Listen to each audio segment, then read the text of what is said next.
तो उसको आपने डायरिया से डिफ्रेंशिएट करना। हाइपरटिफिकेशन भी होती है, बार बार उसको पेट में दर्द होता है, क्योंकि मोस्टली जो IBS के पेशेंट्स हैं उसमें होता है। तो डायरिया में क्या है, defined as passage of normally liquid or conform stools at an increased frequency more than 3। ठीक है। कुछ पेशेंट्स आते हैं कि जब हम पूछते हैं कि कितने लूज स्टूल्स आते हैं तो कहते हैं एक आता है। So you can't say that the patient has got diarrhoea. ठीक है। Loose stools more than 3 episode. ठीक है। Stool weight more than 200 gram per day. ठीक है। वैसे normally it is not done, वैसे नहीं करवाते हैं, लेकिन अगर करना चाहते हैं तो इसको वो भी कर सकते हैं। क्लासिफिकेशन एक्लूड है लेस देन 2 वीक्स। ठीक है। persistent है 2 to 4 weeks, chronic है greater than 4 weeks। तो आज today we have to discuss acute diarrhea।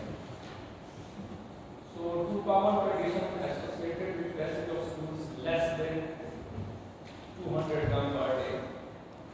Pseudo diarrhea, what I told you that hyperdefecation। ठीक है। Small amount of loose stools will be caused.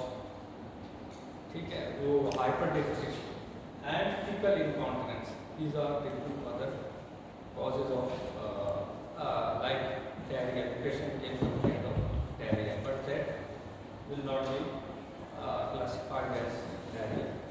So important things, loose stools and increase frequency. ठीक है।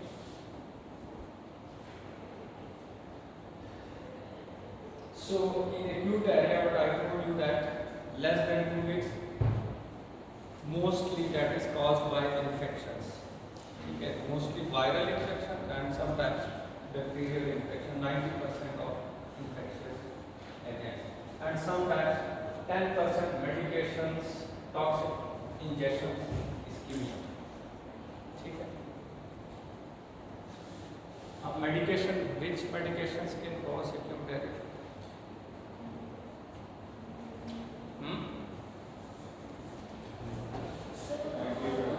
Antibiotics, very good. Antibiotic associated diarrhoea. ठीक है। तो आपने उनके medications का भी पूछना है। ठीक है, कि कोई और मेडिकेशंस तो नहीं ले रहे हैं। टॉक्सिक इंजेक्शंस जैसे ऑर्गेनोफॉस्फेट पॉइजनिंग है। ठीक है, उसमें भी वो लूज स्टूल्स के साथ आ सकता है। ठीक है, या कोई और उसमें जो है ना वो तो वो भी पॉसिबिलिटी है, but very rare. Acute diarrhoea के साथ वो भी प्रेजेंट है। इसी तरह इस्कीमिया भी होता है, इस्कीमिक कोलाइटिस जिसको कहते हैं। ठीक है, ओल्ड एज में मोस्टली होता है, तो वो भी प्रेजेंट कर सकते हैं। एंटीबायोटिक एसोसिएटेड डायरिया में एंटीबायोटिक एसोसिएटेड डायरिया आता है, और दूसरा होता है सी डिफिशिएंसी टॉक्सिन, सी डिफिशिएंसी इन्फेक्शन वो भी होता है, लेकिन वो जो है वो सीरियस है, वो क्रॉनिक में नहीं चला जाता। Infectious agents, faecal oral transmission. ठीक है, बैक्टीरियल, वायरसेस एंड पैरासाइट्स। ठीक है, तो फीको ओरल ट्रांसमिशन मोस्टली होती है, जैसे रोटा वायरस और ये सारे, और ये स्पेशली ये समर के जो डेज होते हैं उसमें ज़्यादा होता है, और उसमें बैक्टीरिया, वायरसेस और पैरासाइट्स आते हैं। ठीक है। So pathogenesis of acute diarrhea without mucosal injury mediated by anterior toxin and adhesins। ठीक है, with mucosal injury mediated by adhesins, invasions and cytotoxins। So that is the pathogenesis। अच्छा, pathogen virus diarrhoea में क्या होगा? Virus diarrhoea effect on venous structure and function, enzyme damage, significant effect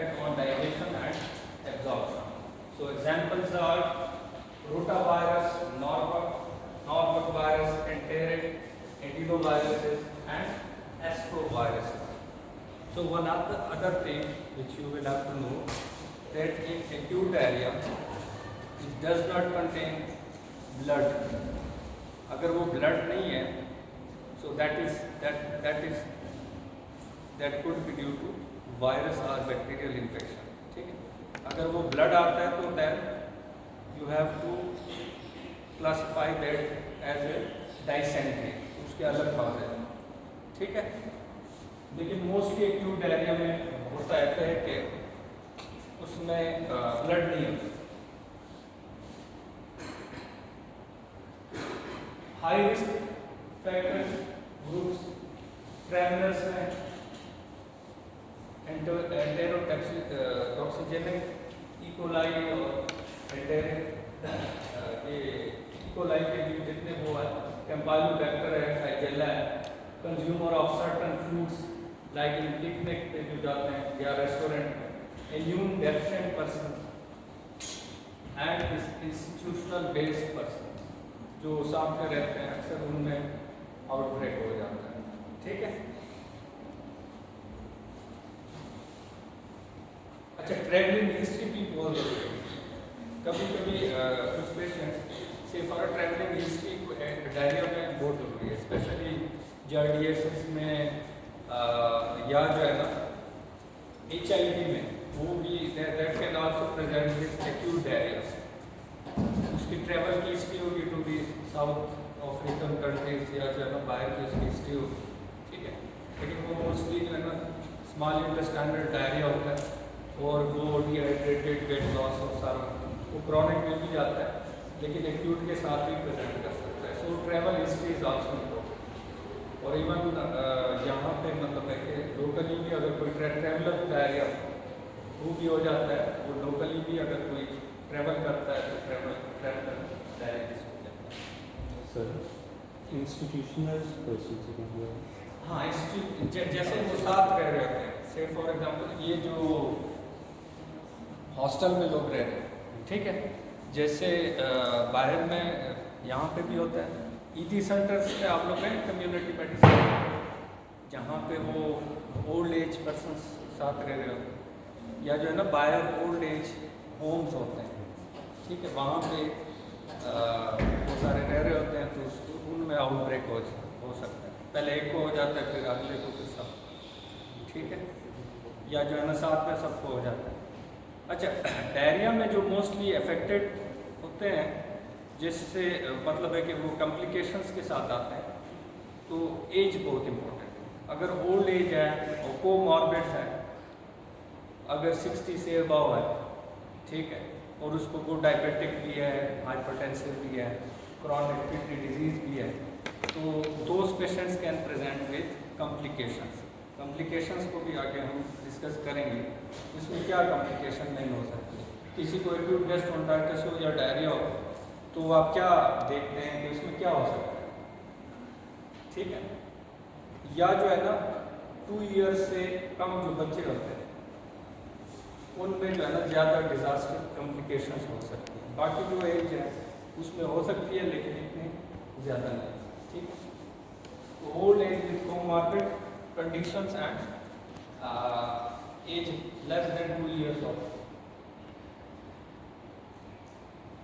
So these are the agents, toxic products perform toxin E. So these are the causing this food poisoning. B. Serious and Staph aureus and Clostridium perfringens. इसका बड़ा litre type का food poisoning होती है. ठीक है? Even death भी हो जाती है. So enterotoxins, Vibrio cholera and E. coli, enterotoxigenic E. coli. सही. Vibrio cholera, ये जो कॉलरा का कभी होता है आउटब्रेक होता है तो this patients presents with watery diarrhoea, rice water appearance, और ये सिवियर डिहाइड्रेशन के साथ आता है. ठीक है? जब इसका आउटब्रेक होता है स्पेशली मतलब है कि जब आप हाउस जॉब करते हैं उसके बाद अगर आपकी पेरीफ्री पे या कहीं पे पब्लिक हेल्थ में जॉब लगती है ना, कभी कभी इसके आउटब्रेक्स होते हैं. तो ये पूरे पूरे गांव में और पूरे पूरे कम्युनिटी में वो होता है, और पेशेंट्स जो है ना वो बहुत ज़्यादा डिहाइड्रेशन के साथ आते हैं, वॉमिटिंग, लूज स्टूल्स, ठीक है। और इसमें भी यही है कि ओल्ड एज जो पेशेंट्स होते हैं उनकी मोर्टेलिटी ज़्यादा हो जाती है, ठीक है। या जो है ना 2 ईयर से जो छोटे बच्चे, ये सीवियर डिहाइड्रेशन के साथ आते हैं। तो बाकी एंटेरोएडहेरेंट है या डीएसएस है, क्रिप्टोस्पोरेडियम है, ठीक है, जो कि प्रोटोजोअल इन्फेक्शन में आता है, ठीक है। साइटोटॉक्सिन प्रोड्यूसर सी डेफिसिल क्लोस्ट्रीडियम डेफिसिल इन्फेक्शन जो कि एंटीबायोटिक से हो जाता है। इन्वेजिव रोटावायरस, साल्मोनेला, कैम्पाइलोबैक्टर, ये salmonella, campylobacter and shigella and vibrio टेराप्नेलिटिक्स, so these are notorious for invasive. तो ये मतलब है कि ब्लीडिंग के साथ भी आते हैं।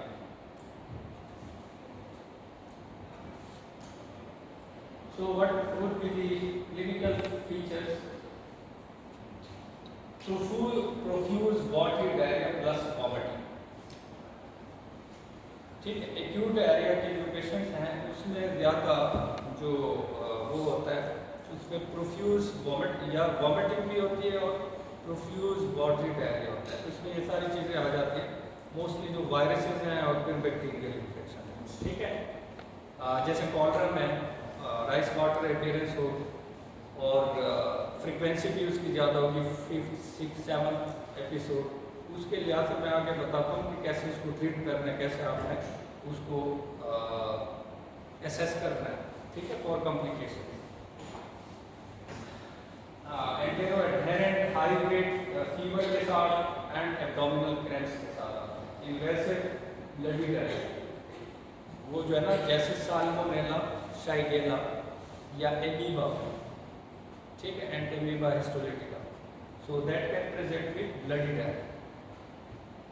समटाइम्स कभी ऐसे भी होता है कि इन्फ्लेमेटरी बाउल डिजीज़ की जो पहले प्रेजेंटेशन ही ब्लडी डायरिया की वो भी हो सकती है, ठीक है। तो आपने वो दोनों देखना होता है कि whether the patient has got dysentery और आईबीडी, इन्फ्लेमेटरी बाउल डिजीज।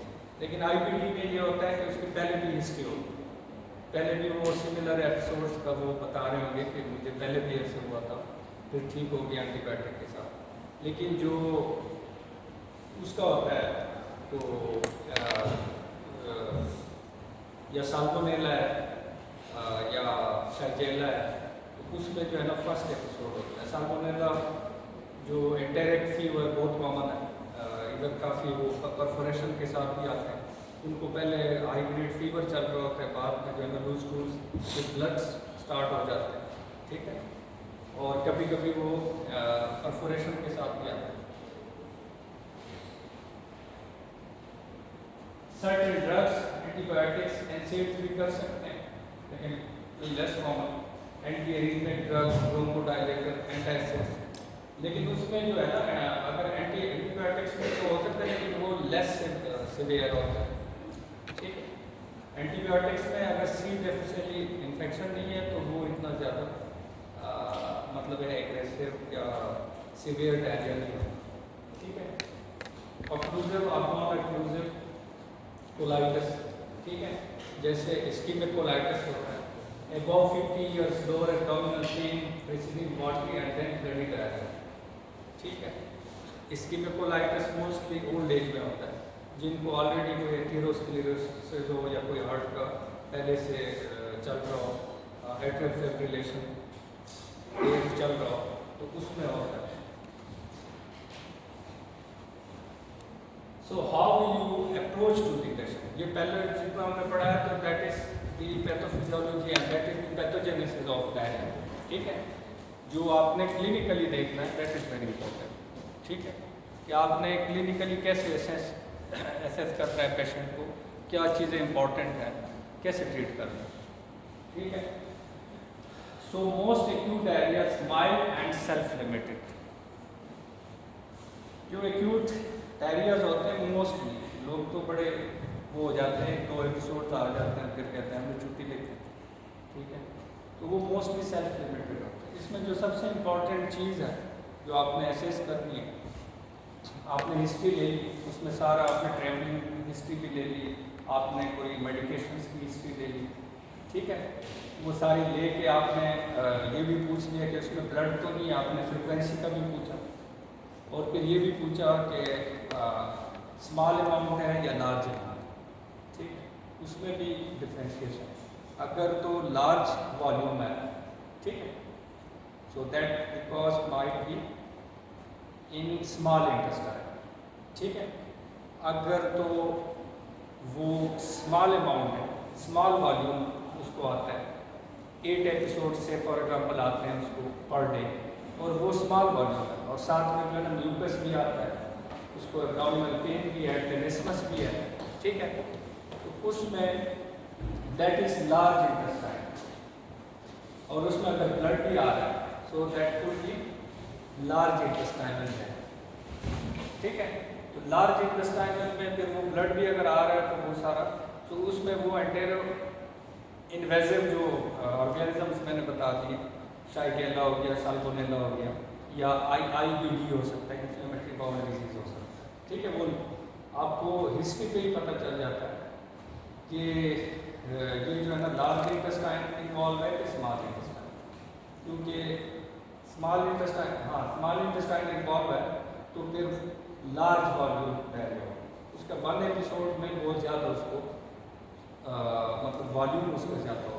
अगर वो स्मॉल इंटेस्टाइनल है तो 4 to 5 एपिसोड्स भी पेशेंट को डिहाइड्रेटेड कर सकता है, पेशेंट डिहाइड्रेटेड होगा। तो आपने हिस्ट्री ले ली, ठीक है।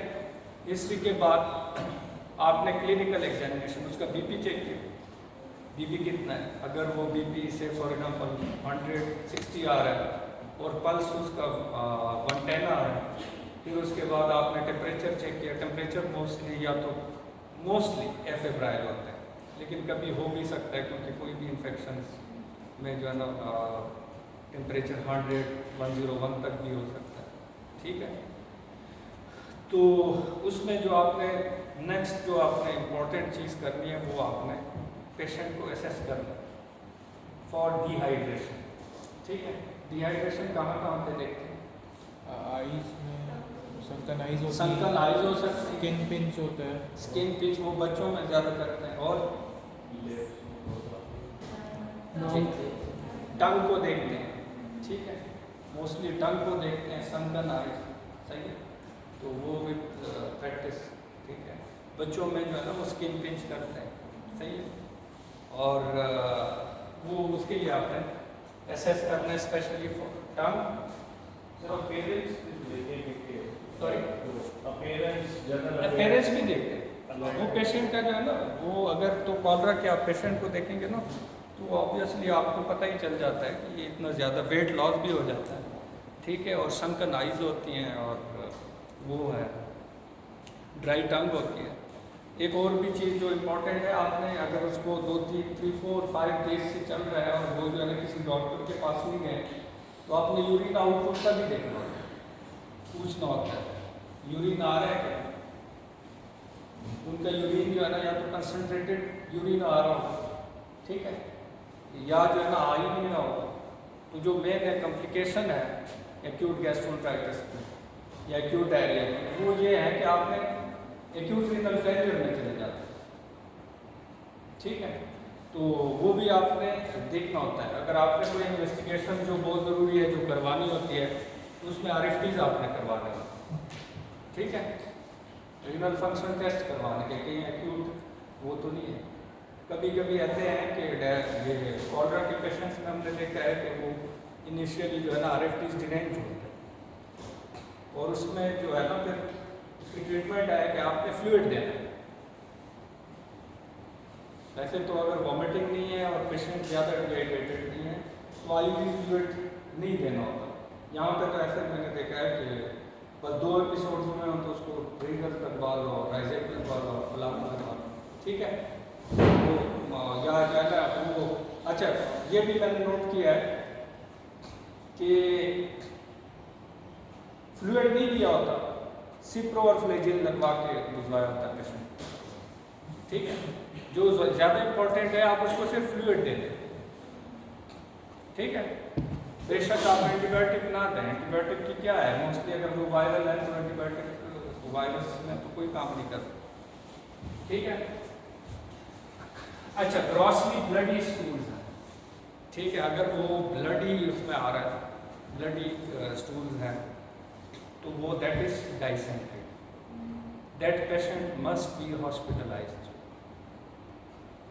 जो ब्लड वाला आता है, ब्लड इन द स्टूल्स, टेनिसमस है और वो है, क्योंकि वो डाइसेंट्री हो सकती है या आईबीडी भी हो सकती है, और उसमें साल्मोनेला में परफोरेशन भी हो सकती है, ठीक है। और उसके फिर ये है कि आपने फर्दर प्रोफ्यूज जो है या डिहाइड्रेशन है, then you have to go for IV fluids. आपको मैंने बताया कि कैसे आपने क्लिनिकली असेस करना है डिहाइड्रेशन के लिए, ठीक है। वो चीज़ें देख के फिर आपने उसको रीहाइड्रेट करना है। मोस्टली तो ORS देते हैं, ओरल रीहाइड्रेशन साल्ट्स है। अच्छा, duration greater than 48 hours without improvement, अगर वो परसिस्टेंट है, थोड़ा ज़्यादा टाइम ले रहा है, रिसेंट एंटीबायोटिक यूज, ये जो है ना आपने सारा उससे पूछना है, रिसेंट ट्रैवल केस की भी पूछनी है, ठीक है। अच्छा, severe abdominal pain in patient greater than 50 years of age, अगर उसको सीवियर एब्डोमिनल पेन हो रही है तो भी आपने एल्डरली और इम्यूनो कॉम्प्रोमाइज्ड जो पेशेंट्स होते हैं, या कोई वो ऑलरेडी डायबिटिक है या उसको क्रोनिक किडनी डिजीज़ है, वो किसी एज में भी हो सकती है, लेकिन मोस्टली ओल्ड एज में होती है, तो उसको आपने हॉस्पिटलाइज करना है। So that is the acute diarrhea history and examination, ठीक है। likely non infectious तो फिर evaluate and treat accordingly। अगर वो non infectious है, अगर infectious है तो फिर उसमें mild है, 3 to 4 episodes हुए हैं और patient is not dehydrated, तो उसको observe करना है, resolve हो गया तो ठीक है, आपने ORS, आपने simple oral dehydration salt दे दिया, ठीक है। अच्छा, moderate है, active, फिर उसमें आपने फ्लूइड देना है और इलेक्ट्रोलाइट रिप्लेसमेंट करनी है, ठीक है। इसमें जो है ना इलेक्ट्रोलाइट्स अगर सीवियर देना हो तो इलेक्ट्रोलाइट्स की जो है डिफरेंसी हो जाती है। Fever greater than 38, blood stools, increase faecal white blood cell counts, immunocompromise and elderly host, ठीक है। तो इन चीज़ों में ना आपने हाँ एक चीज़ और याद करनी है कि कुछ लोग जो है ना एंटी डायरियल लेना शुरू कर देते हैं, ठीक है। जैसे एमोडियम है, वो तो ऐसे हर जगह अवेलेबल है। अगर तो ये चीज़ें हैं और किसी ने एमोडियम स्पेशली ओल्ड एज वालों ने ले ली तो उसमें प्रॉब्लम होती है। एंटी डायरिया अगर वो ले ली, वो तो पेशेंट आते हैं, अगर 2-3 दिन तक चलता रहे तो कहते हैं कोई ऐसी मेडिसिन दे दें कि जल्दी ये रुक जाए। तो अगर आप एंटी डायरियल ओल्ड एज में या किस एंटी डायरियल ये जो एजेंट्स हैं, अगर वो आपने दे दिए, दैट कैन कॉज टॉक्सिक मेगाकोलम, ठीक है। इवन सूडो ऑब्स्ट्रक्शन या ऑब्स्ट्रक्शन भी हो सकती है, ठीक है। सो एंटी डायरियल ज़्यादा वो नहीं है।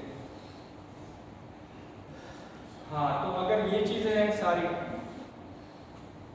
तो आपने जो है आगे आपने स्टूल माइक्रोबायोलॉजी, मतलब है कि स्टूल कल्चर भिजवाना, ठीक है। अगर पेशेंट को टेम्परेचर भी ज़्यादा है, ब्लड है और आपने स्टूल आरी करवाया तो उसमें increase white blood cell count है, तो या इम्यूनो कॉम्प्रोमाइज्ड है या जो है ना ओल्ड एज है, then you have to go for stool microbiology studies, means के स्टूल कल्चर आपने करवाना, ठीक है। तो अगर यही पेशेंट है, अगर वो रिजॉल्व नहीं होता और आपको लग रहा है कि ये चीज़ें नहीं है सारी, ठीक है, कोई इन्फेक्शस नहीं है, तो बाद में दे सकते हैं, लेकिन मोस्टली जो है ना ट्रीटमेंट है ओरल रीहाइड्रेशन। तो अगर उसमें पैथोजन आता है तो ठीक है, वैसे नॉर्मली यहाँ पे जो है ना हम स्टूल कल्चर हर पेशेंट का नहीं करवाते हैं, कोई भी एक्यूट गैस्ट्रोइंटेराइटिस का आता है तो वो देखते हैं, अगर वो चीज़ें हैं तो भेजने चाहिए, ठीक है। अगर कोई पैथोजन है तो अकॉर्डिंगली उसको फिर आप ट्रीट करते हैं। एंटीबायोटिक वैसे जो है ना एम्पेरिकली हम दे देते हैं, अगर हमें सस्पेशन है कि the patient can have diarrhoea, infectious diarrhoea due to bacteria, अगर तो 1 और 2 डेज में वो सेटल हो जाता है तो कोई एंटीबायोटिक की जरूरत नहीं, ठीक है। सिम्टोमेटिक ट्रीटमेंट आपने ORS लेना है, ओरल रिहाइड्रेशन साल्ट्स, और आपने उसको रिहाइड्रेट करना है। अगर वो जो है ना RFTs भी नॉर्मल है तो कोई वो ज़रूरत नहीं है। अगर वो परसिस्टेंट है और आपको लग रहा है कि उसको टेम्परेचर भी हो रहा है और ब्लड आता है, that patient must be hospitalised, उसको आपने एडमिट करना है, ठीक है। फिर उसके स्टूल कल्चर के साथ दिखाना, या जो है स्टूल आरी करवाना है, करवा के उसके वाइट ब्लड सेल्स ज़्यादा आते हैं तो आप उस सूरत में एंटीबायोटिक दे सकते हैं, ठीक है। History and physical examination, I told you before that main goals estimate the level of dehydration. वो आपने देखना है कि dehydrated कितना है। Patient is not dehydrated, no need of aggressive treatment, ठीक है। IV fluid या वो भी नहीं दे सकते। Identify likely causes on the basis of history and clinical findings, सही। अच्छा, आपने हिस्ट्री कैसे लेनी है? डायरिया के उसके ऑनसेट का पूछना है, ग्रेजुअल ऑनसेट का या सडन ऑनसेट का। अक्सर सडन ऑनसेट होते हैं, जो ग्रेजुअल ऑनसेट वाला वो तो फिर क्रॉनिक में आता है। ग्रेजुअल ऑनसेट वो 2 to 3 months, 6 months, 1 year की भी हिस्ट्री हो सकती है, ठीक है। फ्रिक्वेंसी बहुत इंपॉर्टेंट है, मैंने बता दिया कि अगर कोई किसी को एक एपिसोड है डायरिया की तो उसको आप नहीं कह सकते हैं that the patient has got diarrhoea, ठीक है। 1 एपिसोड हुआ है तो वो जो है ना उसमें नहीं आती, या 2 एपिसोड हुआ है, ठीक है।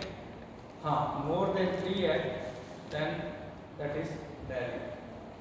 क्वांटिटी पूछनी है आपको, मैंने बताया कि स्मॉल वॉल्यूम है, लार्ज वॉल्यूम है। अगर तो लार्ज वॉल्यूम है the cause may be in the small intestine, ठीक है। अगर वो स्मॉल वॉल्यूम है the cause may be in the large intestine, ठीक है। वो स्मॉल अमाउंट में वो आ रहा होता है, वो कॉलन की वजह से, ठीक है। Large intestine. Character of diarrhoea किस तरह का है, मतलब कि वाटरी है, उसमें जो है ना वो एक उसमें आती है ब्रिस्टल स्टूल क्लासिफिकेशन होती है, इसके क्लासिफिकेशन, तो उसके लिहाज से भी आप उसको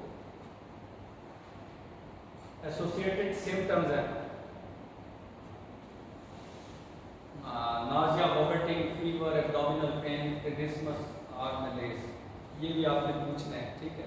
साथ में वोमिटिंग भी है, फीवर है, एब्डोमिनल पेन है, टेनिसमस है।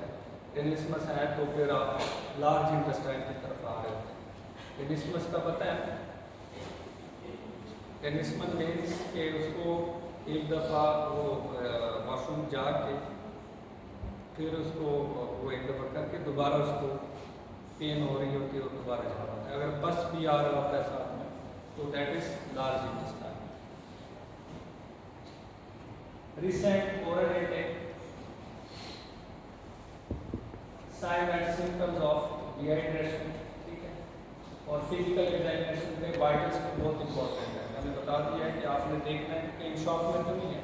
ये पेशेंट्स स्पेशली कॉलरा के ये शॉक के साथ भी आते हैं, ठीक है। और एब्डोमिनल एग्जामिनेशन पे आपने देखना है प्रेजेंस ऑफ कोल्ड ब्लड, सही है। आपने पर रेक्टल एग्जामिनेशन भी कर सकते हैं, साइंस ऑफ डिहाइड्रेशन ये भी देखते हैं, ठीक है।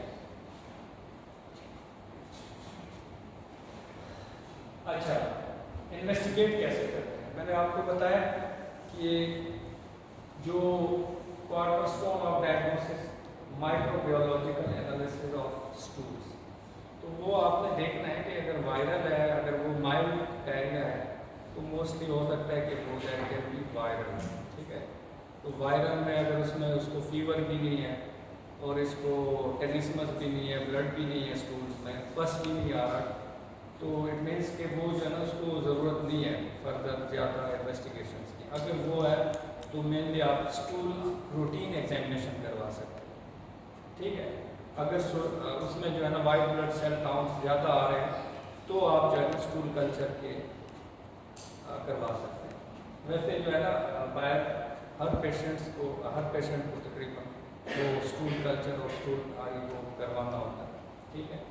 अच्छा, फिर भी दूसरा है कि आपने सी डिफिशिएंसी टॉक्सिन के लिए भी आपने उस स्टूल को, अगर उसके एंटीबायोटिक की हिस्ट्री है कोई विद इन 6 मंथ्स उसने को, या विद इन 3 मंथ्स वो कोई एंटीबायोटिक ले रहे हैं, कोई भी एंटीबायोटिक, तो आपने अगर उसने लिए है तो आपने वो सी डिफिशिएंसी टॉक्सिन के लिए भी स्टूल पे आपने एडवाइस करना है, ठीक है। Stool cultures for bacteria and viral pathogens, ठीक है। इंस्पेक्शन फॉर ओवा एंड पैरासाइट्स और इम्यूनेसिस वो सी डिफिशिएंसी इन्फेक्शन के लिए, उसके टॉक्सिन के लिए देखने के लिए करते हैं, ठीक है। तो अच्छा, इंस्पेक्शन फॉर ओवा एंड पैरासाइट्स, ये एक्यूट डायरिया में मोस्टली ज़्यादा नहीं करते हैं, ये परसिस्टेंट डायरिया जो मैंने आपको बताया कि अगर तो 2 वीक से ज़्यादा चल रहा है, ठीक है, तो उसमें आप ज़्यादा जर्डियसिस के लिए और उसके लिए आप देखते हैं एस्केरियासिस के लिए।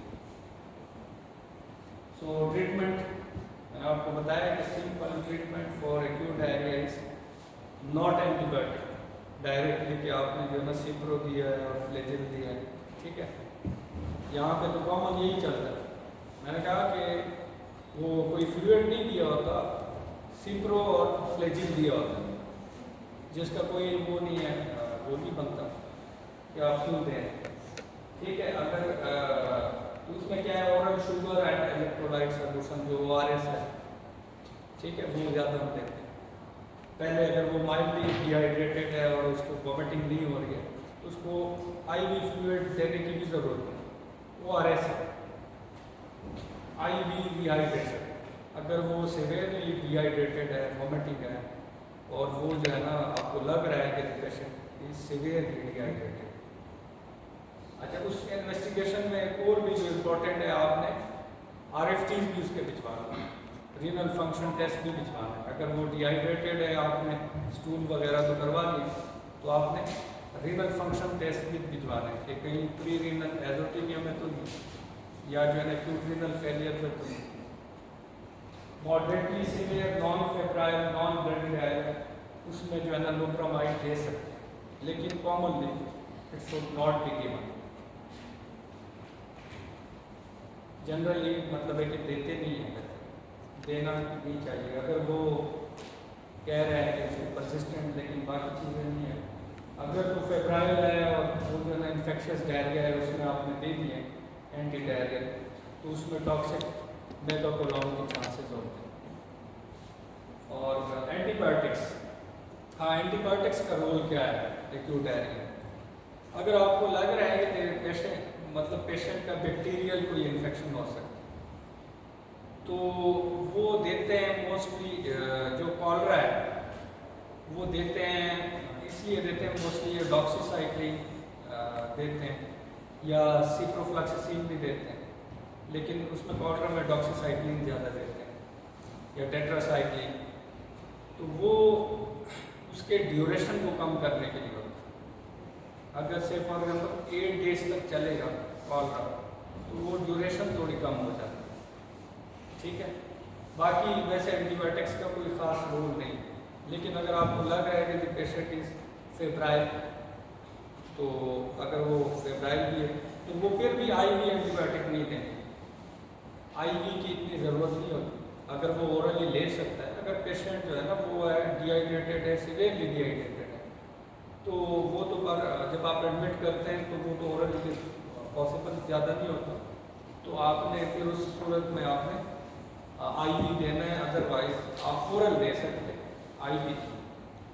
यहाँ पे अक्सर आपने देखा होगा कोई पेशेंट ले भी सकता है IV एंटीबायोटिक, फिर भी उसको चल रहा है, तो उसको सोर थ्रोट होता है, तो वो जो है ना किसी ने उसको इंजेक्शन सेफ्ट्रैक्सोन और फलाना, आजकल जो है ना रेजिस्टेंस बहुत ज़्यादा आ रही है।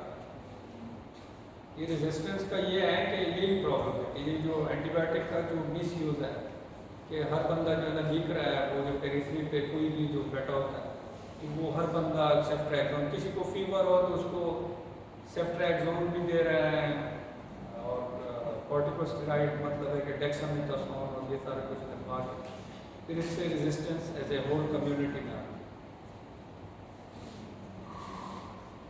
तो एंटीबायोटिक्स आपने कम ही देने, अगर उसको फीवर वो है तो फिर दे सकते हैं। हाँ, एम्पेरिकल थेरेपी जो आप एंटीबायोटिक अगर वो उसको फीवर है तो आप जो दे सकते हैं, तो that is ciprofloxacin 3 to 5 days, ठीक है। अच्छा, अगर आपको JDSS है, मैंने आपको बताया कि अगर वो परसिस्टेंट डायरिया 2 वीक से ज़्यादा चल रहा है और उसकी कोई ट्रेवल की हिस्ट्री भी है और उसको ब्लॉटिंग है, डायरिया है और वो है, और वो जो है ना सिप्रो वगैरह सारा दे चुका है, अक्सर तो दे देते हैं, अक्सर तो जो भी पेशेंट आता है ना तो उन्होंने ये लिया होता है पहले। और एंटीबायोटिक प्रोफाइलेक्सिस, ये जो है ना जो ट्रेवलर डायरियास वाले होते हैं ना, ट्रेवल करते हैं, तो उसमें ये देते हैं, सही है। तो समरी में क्या है, acute diarrhoea, acute gastroenteritis is extremely common, most is viral in origin and self limited, ठीक है। तो आपने जो मैंने चीज़ें बताई हैं, आपने कैसे पेशेंट को रीअश्योर करना है, तो पेशेंट जो है ना वो बड़े परेशान भी होते हैं कि मुझे यूज टू जो है, और हाइजीन इज क्रूशियल, सही है।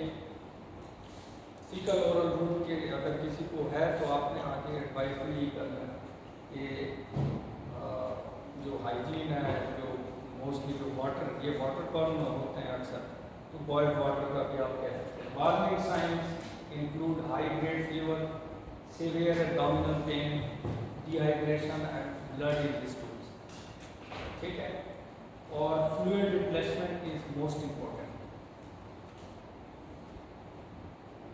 Antibiotics are usually not necessary, so these are important, सही है। एंटीबायोटिक ज़्यादा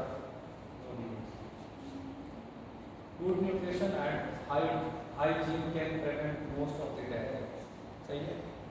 तो अक्सर हम पेशेंट्स को यही कहते हैं कि उनके वाटर बॉर्न होते हैं तो बॉइल्ड वाटर का कहते हैं कि आप यूज़ करें।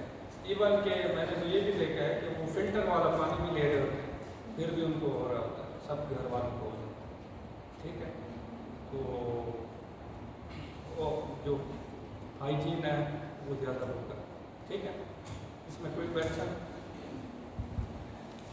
कोई ऐसा क्वेश्चन जिसके जहन में आ रहा हो?